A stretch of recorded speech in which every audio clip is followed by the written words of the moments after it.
রাজাকারের আমরা প্রতিবাদ জানাই। আমি নয়, তুমি নয়, রাজাকার রাজাকার। আমাদের প্রথমত আমাদের কথাগুলো খুব ক্লিয়ার ছিল, সেটা হচ্ছে সরকার জনগণ যেটা চাই যৌক্তিক দাবি মেনে নেওয়াটাই সরকারের কাজ ছিল। আমাদের যৌক্তিক দাবি ছিল যে কোটাটা সংস্কার করা। আমরা এখানে কোনো রাজনৈতিক আলাপচারিতায় আসি না, সেখানে আমরা একটা অহিংস আন্দোলন চালিয়ে যাচ্ছিলাম। সেই অহিংস আন্দোলনের ভিতরে কেন চট্টগ্রাম বিশ্ববিদ্যালয় আমার বোনেদের উপর হামলা হচ্ছে, কেন কুমিল্লা বিশ্ববিদ্যালয় আমার ভাইদের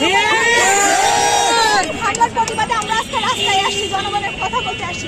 আজকে আমরা কিন্তু কোনো আমাদেরকে এরকম একটা কথা বলা হয়েছে যে মুক্তিযুদ্ধের সময়ে ওটা কেন মুক্তিযোদ্ধারা পাবে, বাকি থাকে রাজাকার। তাহলে যারা সনদ পায়নি তারা সবাইকে রাজাকার, এরকম কিছু অমূলক প্রশ্ন চলে আসে এবং আমাদের ভাই বোনের উপরে কেন হামলা চালানো হলো সেইটা কি